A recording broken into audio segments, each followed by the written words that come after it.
जय हिंद दोस्तों, कैसे हैं आप सभी? आशा है कि आप सब अच्छे होंगे और आपकी आर्मी अग्निवीर 2025 की तैयारी अच्छी चल रही होगी। तो दोस्तों, आज के इस वीडियो में हम लोग मैथ्स के सेट 3 को देखेंगे। इससे पहले हम लोगों ने 2 सेट को देख लिया है। यदि आप लोगों ने नहीं देखा, उन सेट को जरूर देख लें, क्योंकि सारे सेट में प्रीवियस ईयर में आए हुए ही प्रश्नों को हम लोग सॉल्व करते हैं, जिससे कि आपको आगामी एग्जाम का अंदाजा लग सके। यानी कि आपका एग्जाम जो है वो 30 जून से स्टार्ट हो रहा है, तो ऐसे में आपके पास समय कम बचा हुआ है, ठीक है। और इसी कम समय में आपको जो भी तैयारी करनी है या फिर जो भी प्रैक्टिस करनी है, आप कर लेंगे, क्योंकि आपका फाइनल है वो 30 जून से 10 जुलाई के बीच में है। तो मैथ्स के हम लोग इसमें सेट 3 को देखेंगे और इसमें भी हम लोग प्रीवियस ईयर में आए हुए प्रश्नों को देखेंगे। बाकी के जैसे 2 सेट में देखे थे वैसे इस सेट को भी देखेंगे और सारे जो प्रश्न होंगे वो सारे इंपॉर्टेंट प्रश्न होंगे। अगर हम लोग मैथ्स का बात करते हैं तो आर्मी अग्निवीर में कुल जो है वो 15 मैथ्स के प्रश्न पूछे जाते हैं, जो कि टोटल 30 नंबर का होता है, ठीक है। यानी कि एक प्रश्न 2 नंबर का होता है। तो हमारा टारगेट यानी इस सीरीज का टारगेट 30/30 यानी कि पूरा का पूरा मार्क्स लाने का उद्देश्य है। तो आप यदि पूरा में पूरा मार्क्स आप भी लाना चाहते हैं तो आप इस चैनल से जरूर जुड़ें और प्रीवियस ईयर प्रश्नों को जरूर प्रैक्टिस कर लें। तो चलिए अब बिना देर के हुए हम लोग डायरेक्ट प्रश्न को देखते हैं। तो आज के वीडियो का हमारा ये पहला प्रश्न है। पहला प्रश्न क्या बोला है कि हल करें। यहाँ पे देख सकते हैं कि 24 भाग ब्रैकेट के अंदर 3 × 2 बराबर यहाँ पे क्वेश्चन मार्क, यानी कि इस क्वेश्चन मार्क का वैल्यू निकालना है। तो चलिए यहाँ पे आपको 4 ऑप्शन भी दिख रहा होगा और ए, बी, सी और डी, ठीक है। तो इस प्रश्न मार्क पे जो हमें जो इन्हीं 4 ऑप्शन में से कोई एक आपका आंसर आएगा, जो कि आपको सॉल्व करके लाना है। तो ऐसे प्रश्नों को हम लोग कैसे सॉल्व करेंगे? तो देखिए, सबसे पहले क्या होता है ना कि इसको हम लोग बोर्ड मास के रूल से सॉल्व करेंगे, ठीक है। अब बोर्ड मास क्या होता है यदि आप लोगों को नहीं पता तो कमेंट करें, इस पे भी हम एक ट्यूटोरियल वीडियो जरूर बनाएंगे। तो देखिए, बोर्ड मास के रूल से सॉल्व करेंगे तो पहले हम लोग ब्रैकेट वाली को सॉल्व करेंगे, तो 3 दूना ये 6 हो जाएगा। फिर यहाँ से आगे से सॉल्व करेंगे, ठीक है। तो 24 भाग इसे सॉल्व करेंगे कितना आ गया 6। अब 24 को हम लोग 6 से भाग करेंगे तो 6 चौक 24, यानी कि यहाँ पे जो क्वेश्चन मार्क की जगह में इसका आ जाएगा, क्वेश्चन मार्क का वैल्यू कितना आएगा 4, जो कि ऑप्शन बी में है। तो ऑप्शन बी का सही आंसर 4 हो जाएगा। तो देख सकते हैं कि आर्मी अग्निवीर में जो है वो प्रश्न बहुत ज्यादा टफ नहीं पूछा जाता है। आप यदि अच्छे से प्रैक्टिस किए रहेंगे तो आप प्रश्नों को बहुत ही कम समय में और सही सही सॉल्व कर पाएंगे, ठीक है। तो देखिए, इसमें चूंकि टोटल जो है 50 प्रश्न पूछा जाता है, लेकिन इसमें मैथ से 15 प्रश्न अकेले पूछा जाता है। तो आपको इस सेक्शन भी देखना है, ठीक है। इसके बाद चलिए आगे हम लोग देखते हैं क्वेश्चन नंबर 2 को, और टोटल हम लोग प्रीवियस ईयर में आए हुए 15 प्रश्नों को ही सॉल्व करेंगे। यहाँ पे क्या बोला है कि 11 को 100 से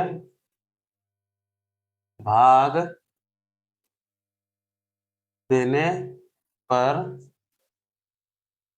दशमलव रूप क्या होगा। तो देखिए दोस्तों, इसमें हम लोग चूंकि अभी प्रश्न को लिख दे रहे हैं, ठीक है। अगर ऐसे प्रश्न लिखे रहे हैं तो काफी वीडियो लंबा हो जाएगा, इसलिए हम लोग को कम समय में ज्यादा सीखना है।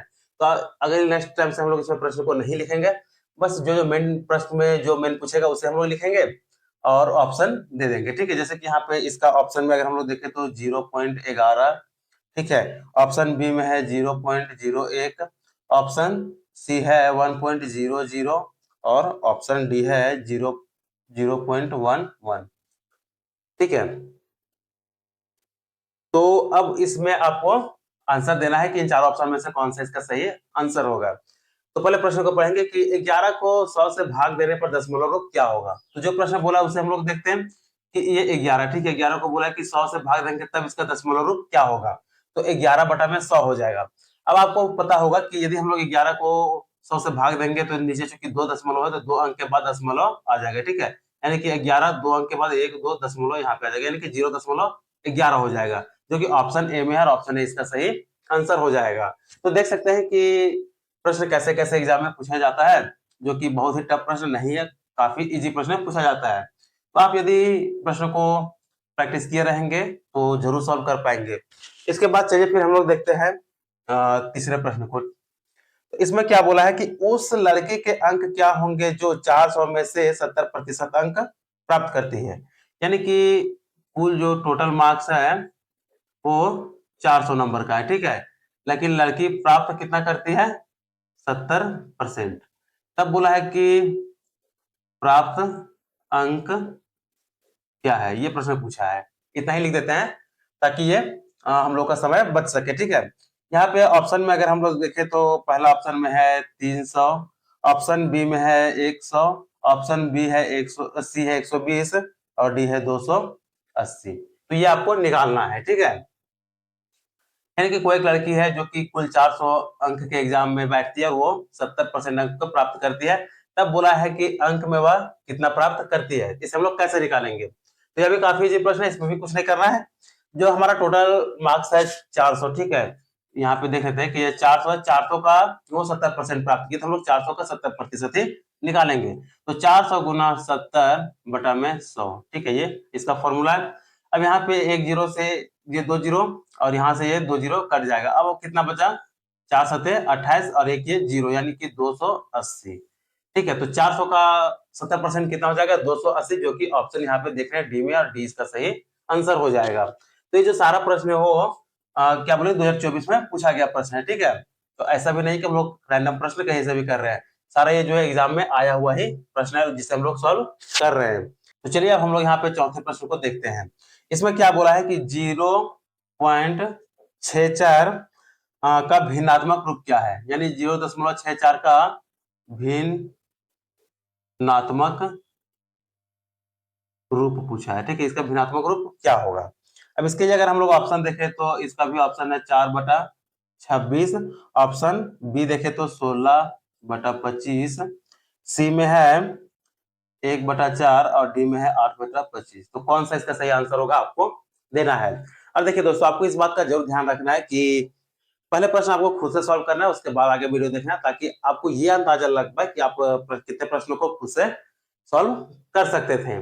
ठीक है, तो चलिए इसका भी आंसर आप लोग उम्मीद है कि दे ही देंगे कि 0.64 का भिन्नात्मक रूप क्या है। तो इस प्रश्न को चलिए हम सॉल्व करते हैं कि कैसे करेंगे। तो यहाँ पे देखिए 0.64 है। ठीक है, भिन्नात्मक रूप है, यानी कि इसको फ्रैक्शन भिन्न में लिखना है, बटा कर देंगे। अब यहाँ पे देखेंगे कि यहाँ पे दशमलव है। ठीक है, तो दशमलव की जगह पे 1 आ जाएगा और इसके बगल में एक संख्या, दो संख्या, तो यहाँ पे 2 जीरो हो जाएगा, यानी कि अब ये जो बन गया वो 64/100 बन गया। अब इसे हम लोग काटेंगे, जो कटेगा। ठीक है, कट रहा है तो देखेंगे कि 4 से कट रहा है, तो 4 से ये 16 चौक 64 और 4 से 25 बार में। ठीक है, तो 0.64 का भिन्नात्मक रूप कितना आ गया? 16/25, जो कि ऑप्शन यहाँ पे देख सकते हैं बी में है, तो ऑप्शन बी इसका सही आंसर हो जाएगा। तो कितने लोगों का सही आंसर आ रहा है आप कमेंट जरूर करेंगे, और प्रश्न में किसी प्रकार का डाउट रहता है तब भी आप कमेंट जरूर करेंगे। ठीक है, इससे पहले हम लोग जो भी 2 सेट देखे उसमें पूरे प्रश्नों को लिखते थे, तो वो आपके लिए बेहतर होता था या फिर शॉर्ट में हम लोग प्रश्नों को लिखते हैं ये बेहतर होता है? ये भी आप जरूर बताएंगे, ताकि आपको जिसमें सुविधा हो हम लोग उसी के आधार पर चलेंगे। ठीक है, आपको अगर ऐसे प्रश्न में कम समय में ज्यादा कुछ सीखने को मिल जाता है तो हम लोग इसी प्रकार से आगे सीरीज को चलाएंगे, और आपको चाहिए कि नहीं हमें डिटेल में प्रश्न को लिखना लिख दीजिए, तो हम लोग वैसे करेंगे। अब चलिए हम लोग नेक्स्ट पांचवें प्रश्न को देखते हैं। पांचवें प्रश्न में क्या बोला है कि 2 और 3 का HCF क्या होगा? ठीक है, यानी कि HCF बोले तो हम लोग इसको मात्रा कहेंगे। ठीक है, महत्तम समापक, यानी कि 2 और 3 का HCF निकालना है। इसके लिए भी ऑप्शन देखें तो 5, 3, 1 और 0 है। तो इसका मतलब क्या होगा ये आप सभी को पता ही होगा, और उम्मीद है कि इसका भी आंसर आप सभी लोग दे ही दिया होंगे। तो यहाँ पे देखेंगे कि 2 और 3 जो सहअभाज्य संख्याएं हैं। ठीक है, यानी कि अपने के अलावा एक और अपने के अलावा किसी से ये करते नहीं है, तो ऐसी संख्याओं का जब भी HCF आता है तो हमेशा 1 आएगा। और आप यदि इसे सॉल्व करके बनाना चाहते हैं तब भी कर सकते हैं कि 2 से हम लोग 3 का HCF निकालेंगे, तो एक बार में जाएगा, 2 आ गया, 1 बचा। ठीक है, 2 को भाग करेंगे, 2 बार में 2 खत्म हो गया, हमारे पास कितना आ गया? 1, यानी कि HCF कितना आ गया? 1। तो पांचवा प्रश्न भी काफी इजी था, जिसका HCF निकालना था, तो HCF 1 आया। इसके बाद चलिए फिर हम लोग नेक्स्ट प्रश्न को देखेंगे। ठीक है, 5 प्रश्नों को हम लोग सॉल्व कर लिए। इसके बाद चलिए हम लोग नेक्स्ट देखते हैं फिर छठे प्रश्न को। इसमें क्या बोला है कि यहाँ पे छठा प्रश्न है कि 100 तथा 200 का औसत क्या होगा? ठीक है, यानी कि 100 और 200 का औसत पूछा है। अब इसका भी हम लोग चलिए आंसर को लिखते हैं कि जो ऑप्शन दिया गया है 150, 250, 110 और 115। ठीक है, यहाँ पे आप देख लेंगे ये ए नंबर है, ये बी है, ये सी है और ये डी है। तब बोला कि 100 तथा 200 का औसत क्या है? अब औसत हम लोग कैसे निकालते हैं, ये आप सभी को पता ही होगा, और नहीं भी पता है तो इतनी छोटी संख्याओं का औसत काफी इजीली आप लोग निकाल भी सकते हैं। ठीक है, तो चलिए इसका औसत हम लोग कैसे निकालेंगे। तो देखिए इसमें करना कुछ भी नहीं है, बस यहाँ पे देख रहे हैं कि 100 है, यहाँ पे 200 है, तो दोनों को जोड़ देंगे 100 प्लस 200 और बटा में 1 और 2, यानी कि टोटल 2 नंबर है। ठीक है, तो 100 और 200 कितना हो जाएगा, ये 300 हो गया, और 2 से इसे भाग कर देंगे तो 300 को 2 से भाग करेंगे तो 150 आ गया, जो कि ऑप्शन ए में है, और ऑप्शन ए इसका भी सही आंसर हो जाएगा। इसके बाद फिर चलिए आगे हम लोग देखते हैं 7वें प्रश्न को। तो यहाँ तक हम लोग 6 प्रश्नों को देख लिए। अब हम लोग 7वें नंबर प्रश्न को देखेंगे। 7वां प्रश्न भी औसत का ही प्रश्न है, लेकिन इसमें कुछ फॉर्मूला का आपको जरूरत पड़ेगा। ठीक है, कि आपको यदि फॉर्मूला को याद रखेंगे तो इजिली बना सकते हैं, और नहीं भी याद रखेंगे तो ये लंबा नहीं है, बाकी अगर इससे बड़ा नंबर पूछेगा तो ये फॉर्मूला काम का आ जाएगा। तो चलिए यहाँ पे हम लोग नेक्स्ट प्रश्न को यहाँ पे देखेंगे। 7वां है, क्या बोला है कि प्रथम 4 सम प्राकृतिक संख्याओं का औसत बराबर क्या होगा। ठीक है, इसके लिए भी ऑप्शन देखते हैं। तो 6, 5, 4 और 2 है, यानी कि प्रथम 4 सम प्राकृतिक संख्याओं का औसत क्या होगा, ये प्रश्न में पूछा था। तो इस प्रश्न को हम लोग कैसे सॉल्व करेंगे, और इन चारों में से कोई एक आपका आंसर होगा जो कि आपको बनाना है। तो देखिए सबसे पहले आपको समझना होगा कि 4 सम संख्या है, तो सम संख्या कौन सी होती है, जो संख्या कि 2 से पूरा पूरी भाग लाई जाती है उसे हम लोग सम संख्या बोलेंगे। अब बोला कि प्रथम 4 प्राकृतिक संख्या है। ठीक है, तो पहला हम लोग 4 सम प्राकृतिक संख्या लिखेंगे, तो एक आ जाएगा 2, 4, 6, 8, ये 4 हो गया। अब इसे हम लोग देखिए अगर निकालना चाहें तो यहाँ से जोड़ देंगे। ठीक है, कि 8 और 2 10, 6 और 4 10, यानी कि 20, और 1 2 3 4, इसे 4 से टोटल भाग दे देंगे तो 5 बार में ये कट जाएगा, यानी कि ऐसे सॉल्व किया तो इसका आंसर तो 5 आ गया। तो ये देखिए काफी छोटा था, इसलिए हम लोग इसका आंसर 5 आसानी से ले आए, यानी कि मैनुअली जोड़ करके ले आए। लेकिन यदि बोल देता है कि 20 सम प्राकृतिक संख्याओं का औसत क्या होगा, तब आप कैसे निकालते हैं। तो देखिए इसके लिए जो फॉर्मूला होता है वो होता है n+1। ठीक है, यदि औसत पूछ देता है तो औसत बराबर n+1 हो जाएगा। किसके लिए, तो सम संख्या के लिए। बाकी विषम संख्या के लिए, प्राकृतिक संख्या के लिए हर का अलग अलग फॉर्मूला होता है। इसमें हमसे प्रथम 4 सम प्राकृतिक संख्या पूछा तो हम लोग उसका उसी के फॉर्मूला को बात किए कि सम प्राकृतिक संख्याओं का औसत क्या फॉर्मूला क्या होगा, n+1, और यहाँ पे n होगा जो कि नंबर दिया होगा। जैसे कि यहाँ पे 4 सम संख्या दिया है तो n बराबर यहाँ पे 4 हो जाएगा। यहाँ पे इसी तरह से अगर 20 दिया रहता तो यहाँ पे n बराबर 20 हो जाता, बस इसमें केवल 1 जोड़ देना होता है। ठीक है, और यही इसका फॉर्मूला बनता है जो कि काफी ईजी है। तो यहाँ तो छोटा तो हम लोग मैनुअली से जोड़ करके कर लिए, लेकिन नहीं रहता तो इस फॉर्मूला का जरूरत पड़ता, तो आप इस फॉर्मूला को जरूर याद कर लेंगे। इसके बाद फिर चलिए हम लोग नेक्स्ट प्रश्न को देखेंगे। तो नेक्स्ट हमारा 8वां नंबर का प्रश्न है। अब 8वें प्रश्न में क्या बोला है कि यदि मूलधन राशि 200 रुपया है, ब्याज दर 8% है और समय अवधि 2 वर्ष है, तो साधारण ब्याज क्या है। 8वें प्रश्न में देखेंगे कि P बराबर, क्योंकि आप सभी को पता होगा कि P से प्रिंसिपल यानी कि मूलधन होता है, तो मूलधन बोला है कि 200 रुपया है। ठीक है, उसके बाद ब्याज दर यानी कि R बराबर जो है वो 8% है, और समय T बराबर 2 वर्ष है। तब बोला कि इसका SI क्या होगा, साधारण ब्याज पूछा है, और जिसका आंसर भी हम लोग देखें तो ऑप्शन में 86 है, उसके बाद 38, 32 और 64, ये कुछ ऑप्शन दिया गया है। ठीक है, तो चलिए आपको इस प्रश्न को उम्मीद है कि बना ही लेंगे, क्योंकि ऐसे प्रश्न यानी कि साधारण ब्याज के प्रश्न को हम लोग पिछले के वीडियो में बात किए हैं कि इसका फॉर्मूला क्या होता है, और आपसे यदि मूलधन पूछे, रेट पूछे, समय पूछे या फिर साधारण ब्याज पूछे तो आप इजीली इन प्रश्नों को सॉल्व कर सकते हैं। कैसे सॉल्व करेंगे ये तो आप सभी को बता ही दिए हैं। तो चलिए इसका जो फॉर्मूला था, पहले हम लोग फॉर्मूला कि साधारण ब्याज बराबर P गुना R गुना T बटा में 100, यानी कि साधारण ब्याज बराबर मूलधन गुना दर गुना समय बटा 100। P का मतलब ये मूलधन हो जाएगा, आर से रेट दर हो जाएगा और टी ये समय हो जाएगा और ऐसा ये साधारण ब्याज हो जाएगा। ठीक है, तो अब इसी फॉर्मूला पे हम लोग बैठा देंगे और जो हमसे पूछा है उसका आंसर निकाल लेंगे। तो साधारण ब्याज बराबर पूछा है तो हम लोग यहाँ से साधारण ब्याज बराबर मूलधन कितना है 200, तो यहाँ से 200 गुना रेट दर कितना है 8%, तो 8, समय कितना है 2 वर्ष, तो 2 बटा में 100। यहाँ 2 जीरो से ये 2 जीरो कट गया। अब यहाँ पे देखेंगे कि 8 दूनी 16, 16 दूना 32, यानी कि साधारण ब्याज का जो वैल्यू है साधारण ब्याज कितना आ गया 32 रुपया, जो कि ऑप्शन सी में और ऑप्शन सी इसका सही आंसर हो जाएगा। तो देख सकते हैं कि ये जो फॉर्मूला है वो काफी इंपॉर्टेंट फॉर्मूला है, तो आप इस फॉर्मूले को जरूर से याद कर लेंगे। ठीक है, इसके सहायता से आप साधारण ब्याज चाहे पूछे, चाहे आपसे मूलधन पूछे, दर पूछे या फिर समय पूछे, कुछ भी पूछे आप निकाल सकते हैं। तो इसके बाद चलिए फिर हम लोग नेक्स्ट प्रश्न को देखेंगे। और ये जो साधारण ब्याज का प्रश्न है, ऐसे प्रश्न हम लोग पिछले वीडियो में भी देखे थे, यानी कि प्रीवियस ईयर में पूछा गया ही प्रश्न था। तो साधारण ब्याज का भी इम्पोर्टेंट बन जाता है, यानी कि इस चैप्टर से भी प्रश्न अच्छा पूछा जाता है। इसके बाद चलिए आगे बोला है, यहाँ पे हम 9वें नंबर प्रश्न को देखेंगे। इसमें क्या बोला कि एक आयत में कितने शीर्ष होते हैं? एक आयत में कितने शीर्ष होते हैं, ये प्रश्न में पूछा है। ठीक है, इसका भी हम लोग ऑप्शन देखते हैं। तो 1, 8, 4 और 2।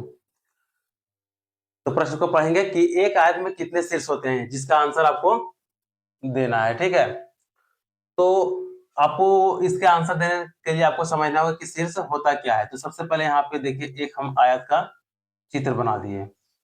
अब आप यहाँ से बता सकते हैं कि इसका शीर्ष इसमें कितना है। तो ये आयत है, तो इसको देखेंगे तो ये भुजा हो गया। यहाँ से देखेंगे तो ये कोण है, ये भी कोण है और ये भी कोण है और ये भी कोण है। ठीक है, यानी कि 4 भुजा 4 कोण। अब बोला कि इसमें शीर्ष कितना है, तो जहां 2 भुजा आकर के मिलता है। ठीक है, जैसे कि आपको यहाँ पे हम दिखाना चाहते हैं कि एक भुजा इधर से आया है और एक भुजा इधर से यहाँ आकर के दोनों आपस में मिल गया है। एक भुजा इधर से गया है और एक भुजा इधर से आया, यहाँ आकर के दोनों आपस में मिल गया। फिर एक भुजा इधर से, एक भुजा इधर से और आपस में आकर के दोनों मिल गया। एक भुजा इधर से और एक भुजा इधर से आकर के दोनों आपस में मिल गया। तो इसे ही हम लोग शीर्ष कहते हैं। ठीक है, जहां पे 2 भुजा आपस में मिल जाता है उसे हम लोग शीर्ष कहते हैं। यहाँ पे देखेंगे कि 1, 2, 3, 4, यानी कि टोटल शीर्ष एक आयत में कितना होता है 4। तो ऑप्शन सी में ऑप्शन सी इसका सही आंसर है। तो उम्मीद है कि यह भी समझ में आ गया होगा कि किसी भी आयत में 4 कोण, 4 भुजा और 4 शीर्ष होता है। तो क्या पता इस बार आपसे कोण पूछ दे, इस बार आपसे भुजा पूछ दे, क्योंकि शीर्ष देख सकते हैं कि 2024 में पूछा था। और ये भी देखेंगे और आपको ये भी पता होना चाहिए कि आयत में जो है वो आमने सामने की भुजा बराबर होती है। ठीक है, ऐसा नहीं कि चारों भुजा बराबर होती है। तो इस बातों का भी आपको ध्यान रखना होगा। तो चलिए यहाँ तक हम लोग 9 प्रश्नों को देख लिए। अब नेक्स्ट हम लोग 10 प्रश्न को, यानी कि 10वें नंबर प्रश्न को देखते हैं। तो 10वें नंबर प्रश्न में हम लोग देखेंगे, तो इसमें क्या बोला है कि एक आयत का परिमाप क्या है। ठीक है, यहाँ यानी कि आयत है। ठीक है, देख सकते हैं कि ये आयत का फिगर, आयत इसका जो लंबाई है, लंबाई 2 सेंटीमीटर है और चौड़ाई 3 सेंटीमीटर है। ठीक है, तब बोला है कि इसका परिमाप क्या होगा, यानी कि परिमाप आपसे पूछा है। अगर ऑप्शन देखे तो 10 सेंटीमीटर, 5 सेंटीमीटर, 15 सेंटीमीटर और 20 सेंटीमीटर है। तो उम्मीद है कि यह तो प्रश्न काफी इजी है, इसे आप बहुत ही कम समय में और बिना लेखे भी बना सकते हैं। ठीक है, बिल्कुल मौखिक रूप से आप इस प्रश्न को सॉल्व कर सकते हैं। तो यहाँ पे किसी भी आयत का लंबाई 2 सेंटीमीटर है, चौड़ाई 3 सेंटीमीटर, तो परिमाप कैसे दिखाएंगे। तो लंबाई को हम लोग L से डिनोट करते हैं और चौड़ाई को 20 से। ठीक है, तो अगर किसी भी चतुर्भुज यानी कि आयत का परिमाप निकालना रहे तो क्या होता है 2 गुना में L प्लस बी, यानी कि 2 गुना लंबाई प्लस चौड़ाई होता है। तो इसे फॉर्मूला पर हम लोग बैठा देंगे, 2 गुना L, लंबाई का वैल्यू कितना है 2 है तो 2, प्लस चौड़ाई का वैल्यू 3 है तो 3 आ जाएगा। ठीक है, अब आगे सॉल्व करेंगे तो 2 गुना 2 और 3 5 आ जाएगा। आगे सॉल्व करेंगे तो 5 दूना 10, यानी कि एक आयत का जिसकी लंबाई 2 सेंटीमीटर, चौड़ाई 3 सेंटीमीटर, तो इसका परिमाप जो है वो 10 सेंटीमीटर हो जाएगा। ठीक है, जो कि ऑप्शन ए में है और ऑप्शन ए इसका सही आंसर हो जाएगा। तो देख सकते हैं कि मेंसुरेशन से भी सवाल पूछा जाता है, तो आपको कुछ कुछ फॉर्मूलों का भी याद होना काफी जरूरी है। और ऐसा भी नहीं कि फॉर्मूला बहुत डीप में या फिर बहुत हार्ड फॉर्मूला पूछा जाता है, बिल्कुल बेसिक जो फॉर्मूला है उसी से सवाल आपका सॉल्व हो जाएगा, और वैसे ही इजी फॉर्मूला से सवाल आपका पूछा जाता है। तो चलिए इसके बाद फिर हम लोग नेक्स्ट प्रश्न को आगे देखते हैं। नेक्स्ट हम लोग यहाँ पे 11 नंबर प्रश्न को देखेंगे। ठीक है, इसमें क्या बोला है, देखिए इसमें बोला है कि 3 मीटर तथा 90 सेंटीमीटर को सरलतम अनुपात में लिखें। ठीक है, और इसका भी हम लोग अगर ऑप्शन देखना चाहें तो ये 3:7 है, फिर 3:10, 10:3 और 1:9। इसे हम लोग कैसे सॉल्व करेंगे? ठीक है, यहाँ पे ये भी अच्छा प्रश्न है, ऐसे प्रश्नों को भी आप देख लेंगे क्योंकि इसमें कुछ आपको ऐसे पॉइंट्स है जो कि आपको जानना जरूरी है। तो बोला कि 3 मीटर तथा 90 सेंटीमीटर को सरलतम अनुपात में लिखें। तो इस प्रश्न में आपको ये ध्यान देना है कि अनुपात में आप तभी लिख सकते हैं जब दोनों सेम यूनिट में हो। जैसे कि यहाँ पे ये 3 ये मीटर में है और यहाँ पे 90 सेंटीमीटर में है, तो दोनों को हम लोग एक अनुपात में नहीं लिख सकते हैं। ठीक है, या तो दोनों को मीटर में बदल देंगे या तो फिर दोनों को सेंटीमीटर में, तभी हम लोग इसको अनुपात में लिख सकते हैं। अन्यथा यहाँ पे मीटर में है और यहाँ सेंटीमीटर में, तो इसका हम लोग अनुपात में नहीं लिख सकते हैं। तो चलिए कैसे लिखेंगे वो समझते हैं। पहले यहाँ पे 3 मीटर है और ये 90 सेंटीमीटर है। ठीक है, रेशियो में बदलते हैं। अब हम लोग आगे से सॉल्व करेंगे, तो यहाँ पे सेंटीमीटर है और ये मीटर में है। अगर इसे हम लोग मीटर में बदलना चाहे तो इसे 100 से भाग देना पड़ेगा, और यहाँ पे इसे सेंटीमीटर में बदलना चाहे तो इसे हम लोग 100 से डायरेक्ट गुना कर देंगे, और गुना करने के बाद यहाँ का नंबर कट भी जाएगा। तो हम लोग वैसे ही करते हैं, इसे 100 से गुना करेंगे। ठीक है, क्योंकि एक मीटर में 100 सेंटीमीटर होता है, तो 3 मीटर में यहाँ पे 300 सेंटीमीटर हो गया। ठीक है, रेशियो यानी अनुपात ये 90 सेंटीमीटर। अब हमारा जो है वो सेम आ गया। ठीक है, यानी कि यहाँ भी सेंटीमीटर, यहाँ भी सेंटीमीटर। अब हम लोग इसे अनुपात में लिख सकते हैं। सेंटीमीटर से सेंटीमीटर ये कट जाएगा, एक जीरो से एक जीरो कट जाएगा, 3 से 3 तिया 9 और 3 दहा का 30, यानी कि 10:3 आ गया। तो 3 मीटर तथा 90 सेंटीमीटर का जो सरलतम अनुपात है वो 10:3 हो जाएगा, जो कि ऑप्शन सी में है और ऑप्शन सी इसका सही आंसर हो जाएगा। तो देख सकते हैं कि इन प्रश्नों में आपको कुछ ना कुछ सीखने को जरूर मिल रहा है। अब कई सारे ऐसे स्टूडेंट होंगे जो 3 मीटर और 90 सेंटीमीटर का डायरेक्ट अनुपात निकालेंगे, और काटने के बाद 3 यानी 30 या 90, तो 1:30 आ जाएगा। वो ऑप्शन में ढूंढने के मिल ही नहीं रहा, और ऐसे प्रश्न को छोड़ करके आ जाएंगे। तो आपके पास अभी समय है, आप समय रखते हुए इन चीजों को, छोटे छोटे बातों को सीख लेंगे कि प्रश्नों को सॉल्व करने में किन किन बातों का ध्यान होना चाहिए।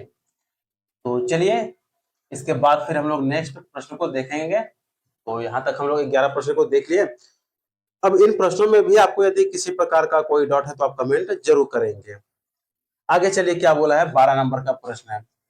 इसमें क्या बोला है कि यदि व्यक्ति ए किसी काम को 15 दिनों में पूरा करता है, यानी कि ए नाम का कोई व्यक्ति है जो काम को 15 दिनों में पूरा करता है, और यदि वह 6 दिन काम करे, और ये जो है वो 6 दिन ही काम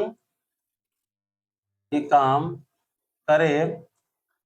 ठीक है, 6 दिन ही काम करे तो काम को का कितने प्रतिशत पूरा कर पाएगा? यानी कि एक किसी काम को 15 दिन में पूरा करता है, लेकिन वो काम जो है 6 दिन में किया, तो वो काम का कितने प्रतिशत पूरा किया? ये आपसे प्रश्न में पूछा है। ठीक है, यही आपका प्रश्न है। इसमें भी आपका ऑप्शन है, तो ऑप्शन चूंकि प्रतिशत में है तो आ जाएगा 25%, 40%, 50% और 75%। ठीक है, यह भी अच्छा प्रश्न है। ऐसे प्रश्नों को भी आप जरूर देख लेंगे कि एक किसी काम को 15 दिनों में पूरा करता है, लेकिन वह उस काम को 6 ही दिन करता है, ठीक है। तो अब बोला है कि यदि वह काम 6 दिन पूरा करता है तो पूरा का पूरा जो काम है उसका कितना प्रतिशत काम को पूरा किया है। तो ऐसे प्रश्न को चलिए हम लोग कैसे सॉल्व करेंगे। तो देखिए ए मान लेते हैं कि किसी काम को 15 दिन में पूरा किया, तो अब हमको कितना काम करता है ये तो नहीं पता, तो हम लोग ये मान के चलेंगे कि एक दिन में वो जो है एक काम को करता है। तो अब 15 दिन में 15 गुना 1 यानी कि टोटल 15 काम को करेगा, ये कुल काम है, ठीक है। यानी टोटल काम कितना है, 15 यूनिट है। तब बोला है कि 6 दिन काम किया, तो एक दिन में वह एक काम कर रहा है, तो 6 दिन में 6 काम करेगा। अब 6 दिन में 6 काम किया तो बाकी का जो बचा काम है, बचा काम हम लोग देखें तो 15 माइनस 6 काम तो कर ही दिया, यानी कि 9 काम बच गया है, ठीक है। अब बचा उससे हमको ये मतलब बिल्कुल भी नहीं है। आपसे यदि पूछता कि कितना प्रतिशत काम बचा है तो आप ऐसे निकाल सकते थे, अन्यथा आप ये नहीं भी निकालते। तो हम लोग इसे समझने के लिए कर रहे हैं, ठीक है, कि ये वह 6 दिन में कुल 6 काम को किया। अब तो काम कितना प्रतिशत हुआ है, तो यहाँ पे प्रतिशत निकालने के लिए 6 दिन में 6 काम किया, टोटल काम 15 है, तो 15 हो जाएगा और गुना 100 हो जाएगा, ठीक है, प्रतिशत में बदलने के लिए। इसके बाद चलिए आगे से 3 से काटते हैं, तो 3 दूना 6 और 3 पचे 15, 5 से काटेंगे तो 5 से ये 20 बार में कट जाएगा, ठीक है। यानी 20% गुना 2 बराबर कितना गया, 40%। तो हमारा आ गया 40%, यानी कि ए जो है वो 6 दिन में टोटल काम का 40% काम को पूरा करेगा, जो कि ऑप्शन बी में है, और ऑप्शन बी इसका सही आंसर हो जाएगा। तो देख सकते हैं कि यह अच्छा प्रश्न था। ऐसे प्रश्न एग्जाम में पूछे जाएंगे, तो आप यदि नहीं पढ़े रहेंगे तो शायद ऐसे प्रश्नों को सॉल्व नहीं भी कर पाएंगे। तो इन प्रश्नों को भी अच्छे से सीख लेना है, ठीक है। इसके बाद चलिए फिर हम लोग नेक्स्ट प्रश्न को देखते हैं, और उम्मीद है कि यह प्रश्न आप सभी को अच्छे से समझ में आ ही गया होगा। और यदि किसी प्रकार का कोई भी डाउट रहता है तो आप कमेंट जरूर करेंगे। फिर इसके बाद चलिए हम लोग देखेंगे 13वें नंबर के प्रश्न को, ठीक है। 13 नंबर का प्रश्न इसमें क्या बोला कि 100 के वर्ग में कितने शून्य होते हैं। 100 के वर्ग में शून्य, ठीक है, यानी कि 100 के वर्ग में कितने शून्य होते हैं। जिसका यहाँ पे अगर हम लोग ऑप्शन देखें तो 3, 5, 4 और 2। तो यह तो काफी इजी प्रश्न है, उम्मीद है कि यह प्रश्न को आप देखने के साथ ही इसका आंसर दे दिए होंगे कि 100 के वर्ग में कितना शून्य होता है। तो आप सभी को पता है कि यदि ये मान लेते हैं 10 है, इसका हम लोग वर्ग करते हैं तो केवल इसका जो है 0 डबल हो जाता है। उसी प्रकार से 100 है और इसका वर्ग पूछा है, यानी इसका स्क्वायर, तो इसमें क्या होगा, एक वैसा ही आ जाएगा, ये जो 0 है तो 0 की जगह में ये 4 0 हो जाएगा, ठीक है। तब इसे बोला कि शून्य की संख्या कितनी है, तो शून्य देख सकते हैं 1 2 3 4, यानी कि 0 की संख्या कितनी है, 4 है, जो कि ऑप्शन सी है, और ऑप्शन सी इसका सही ये आंसर हो जाएगा, ठीक है। तो यह काफी इजी प्रश्न था, इसमें हम लोग ज्यादा समय नहीं लेंगे क्योंकि इसमें वैसा कुछ समझना था नहीं, ठीक है। इसके बाद चलिए फिर हम लोग देखते हैं 14वें नंबर के प्रश्न को। यहाँ पे आ जाएगा 14वां प्रश्न। इसमें अब हम लोग पढ़ते हैं कि क्या बोला, बोला कि 10 व्यक्ति किसी काम को 20 दिनों में पूरा करते हैं, ठीक है। 10 व्यक्ति किसी काम को 20 दिनों में पूरा करते हैं, तो 5 व्यक्ति उसी काम को पूरा करने में कितना दिन लेंगे। तब बोला कि 5 व्यक्ति कितने दिन का समय लेंगे, यानी कि 10 व्यक्ति किसी काम को 20 दिनों में पूरा करते हैं, तो सेम काम को 5 व्यक्ति कितने दिन में पूरा करेंगे। तो इसका ऑप्शन अगर हम लोग देखें तो ये 2 दिन हो जाएगा, ठीक है। 2 दिन है, 12 दिन, 40 दिन और ये 25 दिन, ठीक है। तो अब इसका आंसर आपको देना है कि मान लेते हैं कि कोई सा भी काम है जिसको 10 व्यक्ति मिलकर के 20 दिन में पूरा करता है, तो 5 व्यक्ति उसी काम को कितने सब दिन में पूरा करेगा। तो यह भी इतना इजी प्रश्न है कि आप प्रश्न को देख करके ही इसका आंसर दे सकते हैं, ना तो इसमें पेन का जरूरत है ना ही पेपर का। बस आप प्रश्न को पढ़ने के साथ ही आपको ये समझ में आ जाना चाहिए कि इसका आंसर क्या होगा। हम तो कहते हैं कि इसका आंसर ऐसे ही 40 हो जाएगा, ठीक है, 40 दिन में पूरा करेगा। अब कैसे करेगा वो तो हम लोग को सीखना है, लेकिन अगर ऐसे केवल बनाना था तो ये 40 दिन होता, ठीक है। अब कैसे वो भी थोड़ा सा हम लोग समझ लेते हैं कि मान लेते हैं कि 10 व्यक्ति जो है, मान लेते हैं एक व्यक्ति एक दिन में एक काम को करता है, तो 10 व्यक्ति तो एक दिन में 10 काम को करेगा, और 10 काम को एक दिन में 10 काम हो तो 20 दिन में पूरा करते हैं। हम लोग 10 के साथ में गुना कर देते कितना आ जाएगा, टोटल 200 काम आ जाएगा। अब टोटल 200 काम है और व्यक्ति भी वैसा ही है, सेम व्यक्ति है, तो ये भी व्यक्ति एक दिन में एक ही काम करेगा, तो एक दिन में टोटल लोग जो है 5 काम को करेगा। तो 200 काम है और 5 से भाग देंगे तो 40 दिन आ जाएगा। एक तो ऐसे हो गया। दूसरा तरीका और समझते हैं कि 10 व्यक्ति किसी काम को 20 दिनों में पूरा कर रहा है, ठीक है। तो यहाँ पे अगर व्यक्ति का संख्या आधा हो रहा है तो ये जो दिन का संख्या वो दोगुना हो जाएगा। और यदि इधर व्यक्ति का संख्या दोगुना होता तो दिन का संख्या आधा होता। क्योंकि व्यक्ति सेम है, बस व्यक्ति की संख्या में ऊपर नीचे हो रही है, ठीक है। तो ये आपको समझना है कि यहाँ पे 10 व्यक्ति है, 10 व्यक्ति से 5 व्यक्ति यानी कि आधा व्यक्ति आ गया। तो यहाँ पे 20 दिन है तो आधा, चूंकि इधर घटा तो आधा का समय एक्स्ट्रा लगेगा, यानी कि 20 दिन और लगेगा, तो कितना हो जाएगा 40 दिन। तो इसका सही आंसर कौन सा हो जाएगा, ऑप्शन सी 40 दिन, ठीक है। इसके बाद चलिए फिर हम लोग नेक्स्ट प्रश्न को देखते हैं। तो चूंकि आर्मी में आप सभी को पहले ही बता चुके कि टोटल जो 15 प्रश्न पूछा जाता है, तो आज के वीडियो का हम लोग लास्ट 15वें प्रश्न को देखते हैं। ये 15 नंबर का प्रश्न है, ठीक है। इसमें क्या बोला है कि वह संख्या क्या है जिसमें 8 घटाने पर 26 प्राप्त होता है। वह संख्या क्या है जिसमें 8 घटाने पर 26 प्राप्त होता है। इसका अगर हम लोग ऑप्शन देखें तो ऑप्शन ए में हो जाएगा 34, बी 44, सी 24 और डी 18। तो एक बार इन प्रश्नों को आप अच्छे से पढ़िए, ठीक है। 15वां नंबर का लास्ट प्रश्न है। इसमें क्या बोला कि वह संख्या क्या है जिसमें 8 घटाने पर 26 प्राप्त होता है। एक तो यह प्रश्न ऐसा है कि आप ऑप्शन के थ्रू भी बना सकते हैं, या तो फिर आपका यदि ऑप्शन ना भी दिया रहे तो भी आप अपने अंदाजा से बना सकते हैं, ठीक है। और बिल्कुल इसका सही आंसर भी ला सकते हैं। और एक तरीका है कि आप इसमें कोई वेरिएबल को मान सकते हैं। तो आपको जैसे भी सुविधा होता है आप इसका आंसर सॉल्व यानी कि क्वेश्चन को सॉल्व करके इसका आंसर कमेंट में देंगे, ठीक है। क्योंकि यह बहुत ही इजी प्रश्न है, आप इसे बिल्कुल सॉल्व कर सकते हैं। तो इसका आंसर आपको कमेंट में देना है। और तो चलिए अब हम लोग देखेंगे कि बिल्कुल सही आंसर जो है सबसे पहले कमेंट में किसका आता है। तो आज की इस वीडियो में हम लोग दोस्तों टोटल 15 प्रश्नों को, जो कि एग्जाम में आए हुए प्रश्न है, हम लोग सॉल्व कर लिए। तो आज का ये प्रश्न आप लोगों को कैसा लगा, यदि इसमें किसी प्रकार का डाउट है तो आप हमें जरूर बताएं। और वीडियो अच्छा लगा हो तो वीडियो को लाइक कर चैनल को जरूर सब्सक्राइब कर लें, ताकि इसी तरह के वीडियो का नोटिफिकेशन आप लोगों तक पहुंच सके। तो चलिए मिलते हैं फिर नेक्स्ट वीडियो में।